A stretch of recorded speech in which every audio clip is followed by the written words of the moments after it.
Kita bahas pertama, tadi kan etiologinya itu ada genetik ya. Untuk genetik itu ada 3 penyakit. Yang pertama, hemochromatosis. Sempat dibahas di minggu lalu bahwa hemochromatosis ini adalah suatu penyakit pada hati yang biasanya genetik pada orang dewasa yang paling umum dialami, di mana cacat genetik dari hemochromatosis ini berupa penumpukan zat besi di hati. Jadi kelebihan zat besi di hati, dan juga sudah dibahas ya minggu lalu kalau hati itu merupakan tempat penyimpanan cadangan untuk mineral, terutama untuk besi. Yang pada kelainan genetik, tempat penyimpanannya ini bisa mengalami cacat. Akhirnya terjadi penumpukan zat besi di hati yang disebut dengan hemochromatosis. Dan yang kedua ada alpha 1 antitrypsin defisiensi atau disebut juga dengan alpha 1 defisiensi. Di mana penyakit ini merupakan penyakit bawaan yang dapat mempengaruhi fungsi hati dan juga paru-paru untuk anak-anak ataupun orang dewasa. Alpha 1 antitrypsin ini bisa disebabkan oleh ketidakmampuan untuk menghasilkan antitrypsin alpha 1 yang biasanya digunakan untuk mencegah kerusakan enzim di berbagai organ. Jadi kalau antitrypsinnya ini kurang, maka kemampuan tubuh untuk mencegah enzim yang merusak organ itu nggak ada. Akhirnya bisa menyebabkan kerusakan dari organ atau gangguan dari organ tersebut. Dan ini terjadi pada hati akibat kelainan genetik. Lalu ada Wilson's disease. Ini tuh adalah suatu kelainan genetik yang sangat langka di mana menyebabkan kelebihan penumpukan tembaga. Kok tadi ya hemochromatosis itu penumpukan besi, nah kalau Wilson's disease ini adalah penumpukan tembaga di hati dan juga otak. Jadi ada 3 ya kalau gangguan fungsi hati berdasarkan genetik. Hemochromatosis, alpha 1 antitrypsin defisiensi atau kekurangan enzim antitrypsin alpha 1, dan juga Wilson disease. Ya. Selanjutnya kita bahas tentang hepatitis. Apa sih hepatitis? Hepatitis ini dipakai untuk semua jenis peradangan pada hati. Dermatitis, misal kalian ingat ya, peradangan pada kulit. Nah, hepa itu hati, titis itu peradangan. Jadi, hepatitis adalah peradangan pada hati yang bisa disebabkan oleh berbagai jenis penyebab. Di antaranya ada bakteri, ada virus, ada proses penyakit autoimun, ada juga mengkonsumsi obat-obatan yang bersifat hepatotoksik dalam waktu lama akhirnya menyebabkan peradangan pada sel hati. Lalu ada kelebihan lemak juga tadi ya. Lalu ada konsumsi alkohol yang berlebih dan juga zat berbahaya lainnya yang bersifat hepatotoksik. Nah, hepatitis berdasarkan faktor penyebabnya yaitu virus, kadang disebut juga dengan hepatitis A, B, C, tergantung virusnya.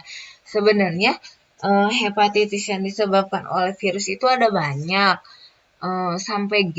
Cuman di Indonesia yang paling banyak adalah hepatitis A, B, dan C. Hepatitis ini berlangsung kurang lebih dari 6 bulan, itu hepatitis akut. Jadi kalau misalnya suatu manusia terpapar oleh suatu virus hepatitis, dia itu paling cepat hilangnya selama 6 bulan. Tapi kalau yang kronis itu lebih dari 6 bulan bahkan sampai seumur hidup.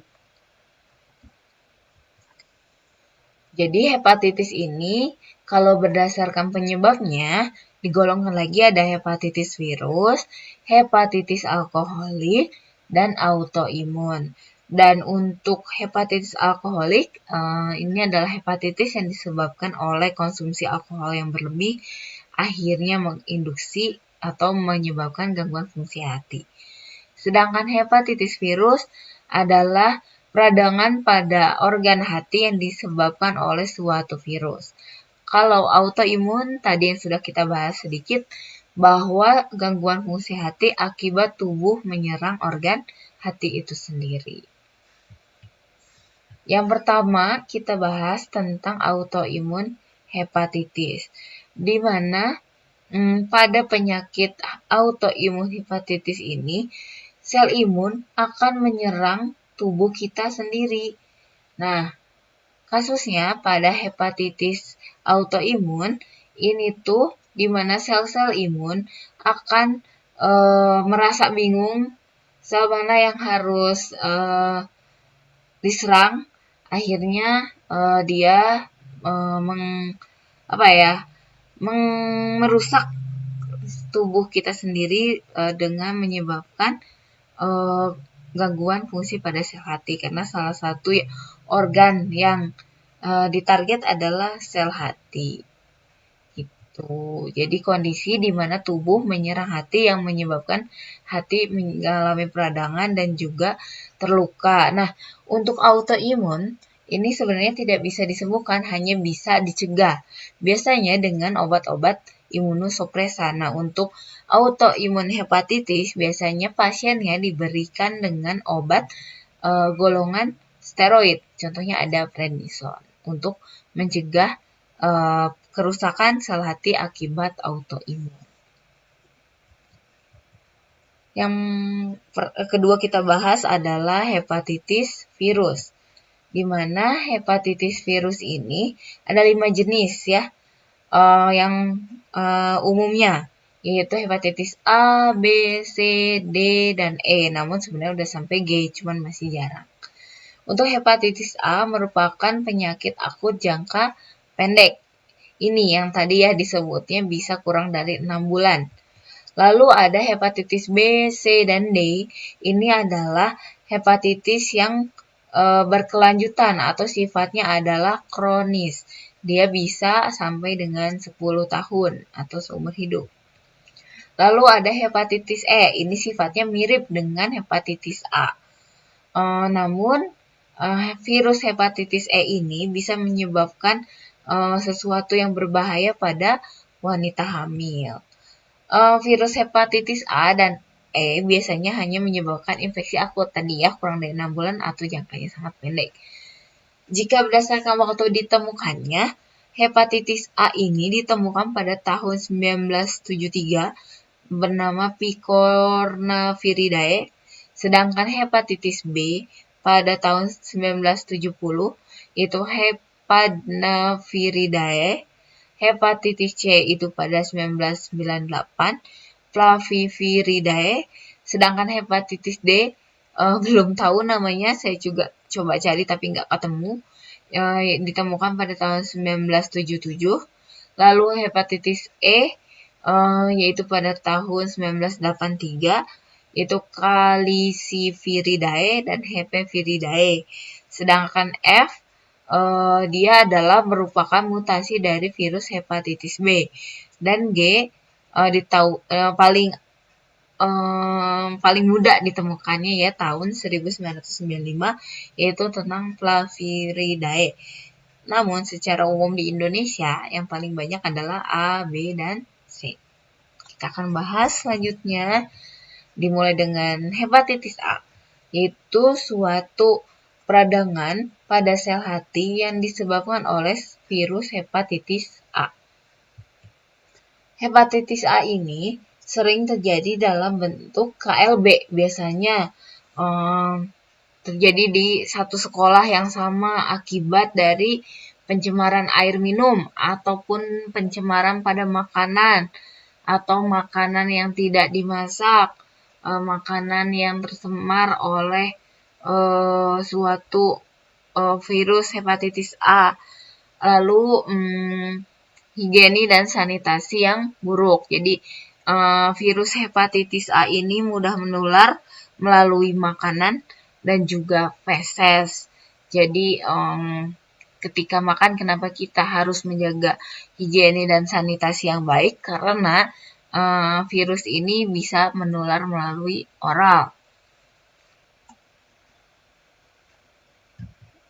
Hepatitis A ini bisa sembuh sempurna dalam waktu yang cukup pendek, yaitu kurang dari 6 bulan, dan tidak menjadi kronis, dan dia ketika mengalami sel terpapar virus hepatitis A, dia bisa sembuh secara sempurna dan tidak membekas gitu ya di dalam tubuhnya.